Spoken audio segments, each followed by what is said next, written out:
I support the state of Israel because we're biblically bound together. I stand against anti-Semitism because I was an anti-Semite. As a Muslim, I grew up to hate Jews. I grew up to learn that only if they were destroyed could my life be better. And as I grew up, I found that the intensity of hatred that we Muslims directed at the Jews, it cost us our lives. I think it was the first Prime Minister of Israel who said, if the Muslims and Arabs can love their children as much as they hate the Jews. And I think I'm a living embodiment of that. I found out that my life never improved when I hated others, despised others, went into self-pity, or marinated in resentment. My life improved when I understood that with the help of God, I could lift myself out of my circumstances. I know we haven't taught young people a lot of history. It's when I came into the Netherlands that I found out about the Holocaust. And I found out that Western civilization, because of that commitment to the hatred and destruction of Jews, ended up destroying their own souls.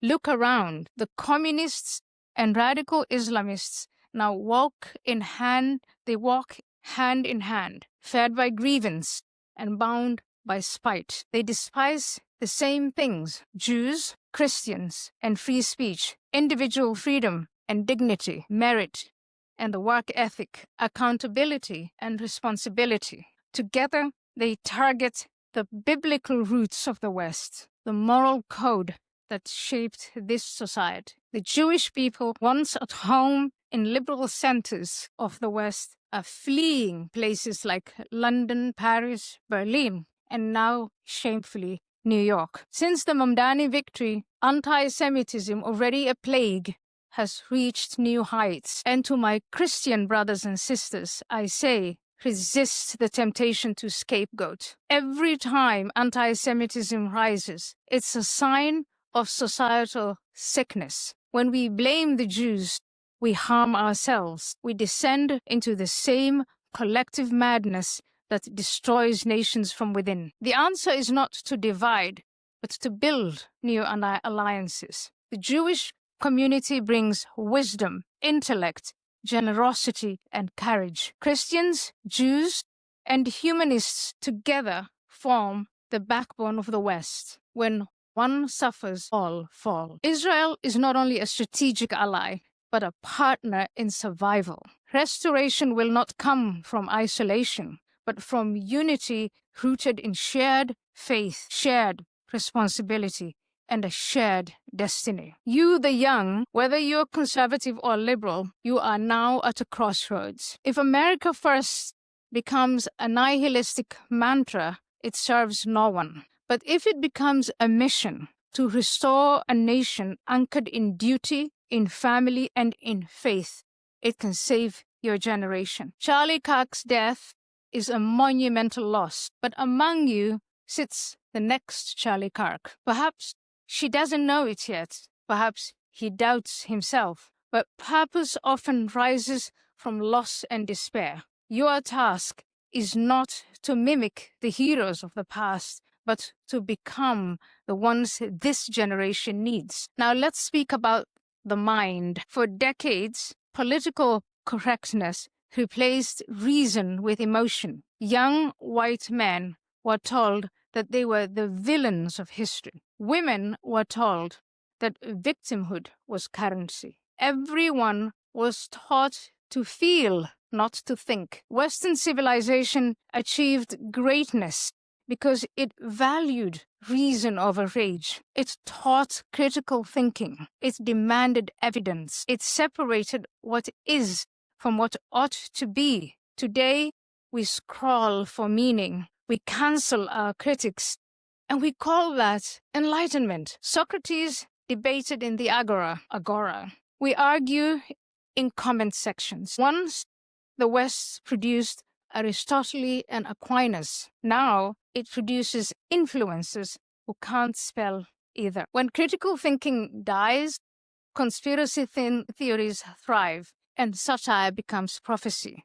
To rebuild civilization, you must first reclaim your mind. Learn to think clearly again. to separate what is from what should be and what can be done about it. That framework once tethered the West to reality, and without it, chaos reigns. But ideas alone are not enough. You must reclaim the institutions that shape thought: schools, media, universities, and the churches and the synagogues. They have been captured by those who trade truth for ideology. The task before you is immense, but it's not yours alone. My generation and the boomers before it, we owe you our help in restoring what we have neglected to preserve for you. A mind that cannot speak, cannot think. A nation that cannot debate, cannot grow. Now, I know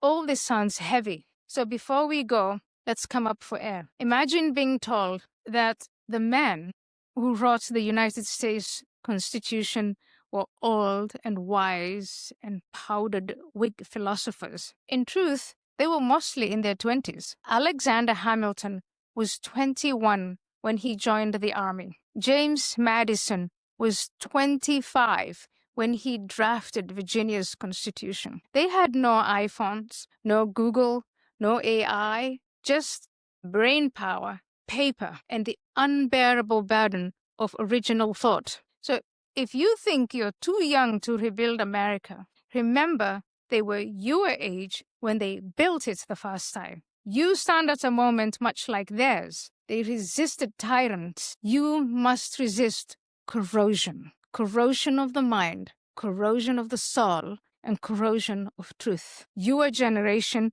will either be known as the one that rebuilt or the one that surrendered. We've already seen what surrender looks like. The Biden years have shown us what happens when incompetence poses as integrity. Boys told they can become girls, and men told they can give birth. A president who could barely speak sold as a statesman. Citizens silenced for dissent. Banks punishing people for their beliefs. That is what happens when the devil's creed, do what thou wilt, replaces divine order. It leads to confusion, and then to cruelty, and then to collapse. You've tasted destruction. You know what it feels like. So choose creation. Choose to rebuild your marriages, neighborhoods, schools, and churches. Choose to defend life, liberty, and objective reality. And happiness will be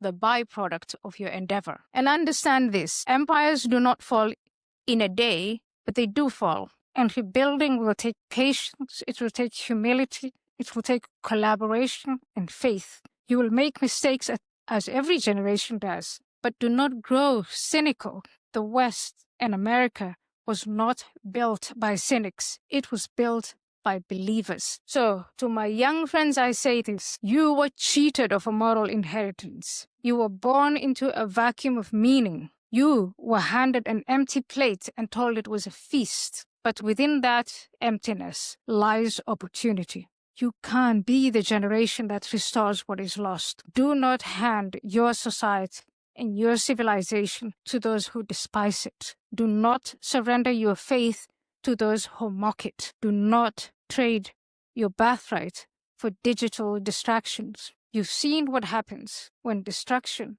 dresses itself as progress, when men like Fuentes spread the most vile of lies, when Mangione murders in broad daylight, when Mamdani fuels division and calls it justice, when Tyler Robinson executes an innocent man and robs a wife and children of their world. You see the pattern? These are not isolated acts, but warnings. Each one chips at what binds people together until nothing remains but bitterness and hostility. These are not builders, they are arsonists. And if you doubt my words, simply listen to theirs. They do not seek to mend what's broken, but only to break what still stands. You have the chance, perhaps the last, to rebuild the West on solid ground. Judeo-Christian values, family, inner strength, responsibility, critical thinking, and the freedom to think. And now I welcome a discussion with you.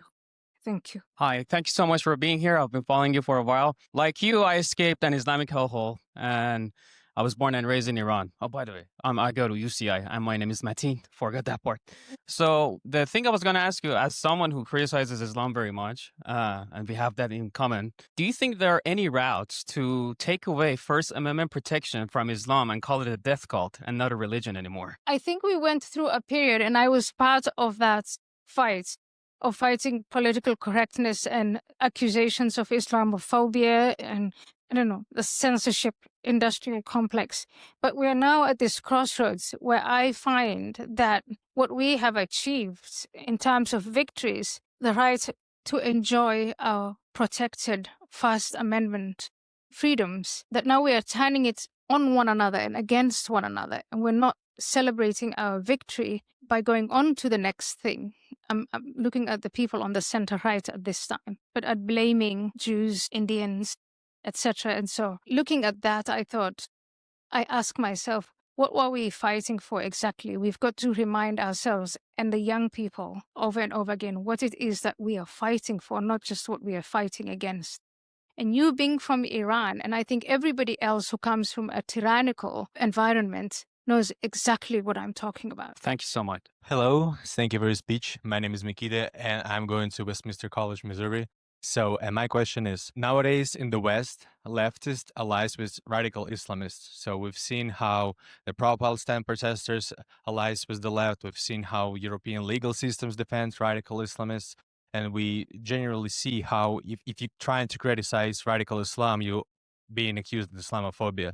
So why do you think this alliance happens between left and Islam? Because they're collectivists, because they've replaced the divine with what they think man can make better. Because their alliance, when you dig deep in, the glue that keeps them together is grievance. And grievance, it's that form of collective grievance, of, I'd say, of robbing the human individual of their dignity to look at their situation and shape their own reality. Islamists will invite you to a utopia based on Sharia law. They will say the path to that utopia is not to ask you for your opinion and think critically about what they're offering, but to demand that you accept it. It's to lock up women in a state of submission. It's to take people with different sexual orientations and hang them and throw them from rooftops. They want to march to a utopia only they can see, and if you don't see it, you become collateral damage. Communists, Siegfried and I were talking about, have done the same thing and believe in the same fate. If you don't see the utopia that the communist is inviting you to, you're just collateral damage. I'm not surprised that the Islamists and the communists are united in the cause of destruction, of bringing down structures. I am surprised at our society, United States of America, that fought slavery, that fought segregation, that fought the First and Second World Wars, that defeated communism. I am surprised by the fact that we've given these forces of evil so much space to grow and to seed themselves in our schools and in our universities and to capture the hearts and minds of young people, that we now have a result, an election result in New York, in Seattle, and on it goes, and that we're almost losing Europe. That is what surprises and shocks me. And that is why I started my opening remarks with saying, let's take the responsibility, we the older people, instead of blaming the younger people. But we're in it together. We've got to fight these evil forces together. Thank you. Hi. Firstly, I'd like to. So, my name is Carter Freeman. I'm a student at Grove City College. And I'd like to say thank you so much for coming here. I was the first student to stand for a standing ovation. I read your short bio and was really moved by it, truly. I can only imagine what you had to go through. But with that all, in your first introductory remarks about the youth, from the youth's perspective, whenever we are sat through and pushed this message of supporting the state of Israel, supporting Zionism, that does contradict American values. That does contradict Christian values. There are no Judeo-Christian values. There's Christian values, and those values that reject Jesus Christ as our Lord and Savior, that put him on a cross. I don't want any part of that to do with my nation. I don't want my nation giving a nation that supports that any sort of money. So my question is, how can we say that as the American youth that we should support? I'm not saying Nick Fuentes, but why is the Christian youth in the United States, why should we support policies that fund Israel, their pro like free healthcare? Like why should we be funding a state that denies our Lord Jesus Christ? I converted to Christianity about 2 years ago. And when I asked the question, so what does it mean to be a Christian and to live like a Christian and to behave like a Christian? I was handed the Bible. And the Bible is made up of two parts. It's the Old Testament and the New Testament. And I wasn't given the option that to be a good Christian, I could only take the New Testament. I had to take the whole thing. And as I read through it and learn it, and I'm by no means an expert, I'm only 2 years in, what I find is that Jesus and his message was not to reject the message of Moses, but to affirm it. I support the state of Israel because we're biblically bound together. I stand against anti-Semitism because I was an anti-Semite. As a Muslim, I grew up to hate Jews. I grew up to learn that only if they were destroyed could my life be better. And as I grew up, I found that the intensity of hatred that we Muslims directed at the Jews, it cost us our lives. I think it was the first Prime Minister of Israel who said, if the Muslims and Arabs can love their children as much as they hate the Jews, and I think I'm a living embodiment of that, I found out that my life never improved when I hated others, despised others, went into self-pity, or marinated in resentment. My life improved when I understood that with the help of God, I could lift myself out of my circumstances. I know we haven't taught young people a lot of history. It's when I came into the Netherlands that I found out about the Holocaust. And I found out that Western civilization, because of that commitment to the hatred and destruction of Jews, ended up destroying their own souls. I was in Holland and in Europe when they were trying to come to terms with what they had done. And ever since we had said, never again. America took a moral leadership in that, not only to fight in the Second World War, but in that commitment to help grant the Jewish people their own homeland. I understand that story, and it makes me a proud Zionist, and it should make you a proud Zionist too, because it's your country that achieved that. It is your country, America, that made Jewish people a home, made America a place where Jewish people could come and thrive. And I know that there are individual Jews, like George Soros, who are more progressive than they're Jewish, and therefore commit their money to all sorts of, in my view, communist, Marxist, and destructive ideas. But I think you should not hold them, all Jews in collective guilt, because that will blind you to all the good Jews who have contributed to this country, to Western civilization, and it's going to blind you to that biblical bond that we have. I hope you grow up to become a person who builds, who revives, and who loves Christians and Jews and every human being as that image of Christ that we were told. Hi, my name is Ethan Bowie. I go to Cosumnes River College in Sacramento, California. And you said it yourself, Nick Fuentes has a lot of influence nowadays. And for the first time, I've never been intimidated by the influence that the liberals had. But for the first time, I am absolutely terrified by the influence of Nick Fuentes and the Groypers. He's gained a lot of influence. And so my question is, a lot of the conspiracy theories that the far right spreads, they sound very believable on the surface, right? About the Jews, about Israel. And this is not to say I'm an anti-Semite. I stand 100% with Israel. So my question is, first of all, what can we do as young people to not fall for those conspiracy theories? And what can we do to prevent other young people from falling for that? It's a life of the mind. And that's why I started by saying I take responsibility for what older generations failed to do. And we allowed the universities and the schools to be so polluted and for children, young people, to be groomed into learning what to think. And they come out with degrees that mean nothing, that can get them no jobs, and that have taught them to hate and blame others. So the first thing I would say as a young person is to liberate your mind, adopt again that attitude of critical thinking. And it is we, the older people, who've got that interaction has to come back. How can we fight Nick Fuentes? You've got to recognize what he is telling you. Is it any different from what Mamdani is telling you? Because it's two sides of the same coin. If you're being invited as a young person to commit the rest of your life to hate and destruction, you're going to build nothing. In America, America is the country of problem solving. It's the country of pragmatism. And so you as a young person living in America today, I will invite you to let's problem solve. Let's problem solve together without excluding people because of their skin color, because of their religion, because of some kind of collective guilt that they bear. America has become the greatest nation that is a magnet to the talent of the world because of America's origins. And again, I go back to that faith, the entire Bible, not just half of it. Young people, I think you are at that crossroads. Fuentes and Mamdani are destroyers. They're people, and I have them, I meet them, I teach them, I interact with them, who right now are concentrating on how do we revive America? How do we restore our institutions? How do we rebuild our economy? We are still, I know, we shouldn't talk ourselves down. We're still the world's economic leader, technological leader, cultural leader. Your generation, to a certain degree, is lucky because you don't have to figure it all out. All you have to do is restore and rebuild for the next generation. Thank you.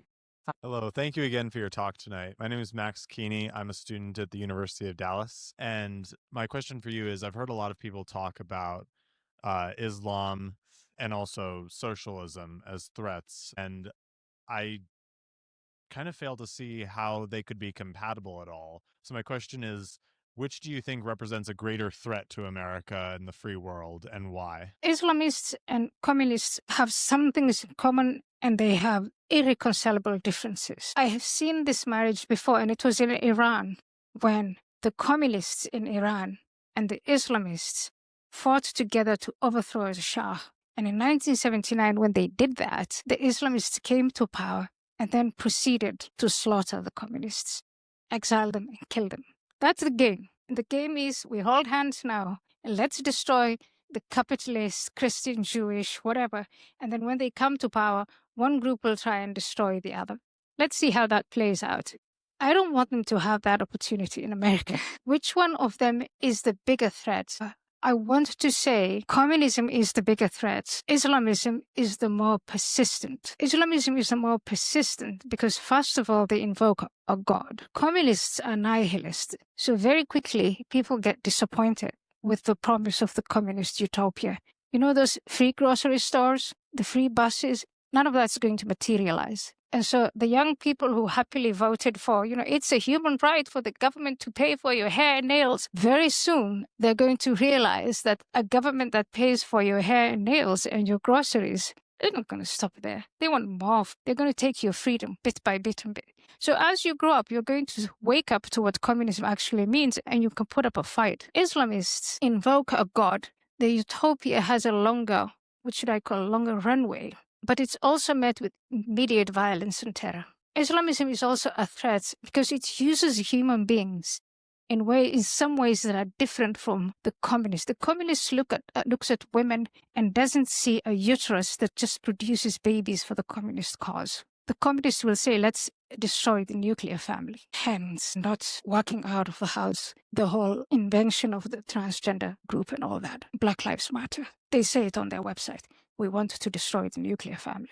Islamists use the uterus of the female in a completely different way strategically. They say we're going to conquer Europe and America, not through bazookas and bombs and nuclear weapons, but through the womb of the Muslim woman. That is a more persistent, more insidious, long-term game than that of the communists. So they both seek to destroy us. In some ways, I think the Islamists are more dangerous, especially looking at Europe. And the communists, they do fling the doors open of government and all the other institutions for those who are trying to change. But both of them seek to destroy us. The key is critical thinking. It is to understand what they want and then to thwart it by educating civil society, by educating young people, by growing our economy so there are no grievances. Build houses, get married, have babies, etc., etc., etc.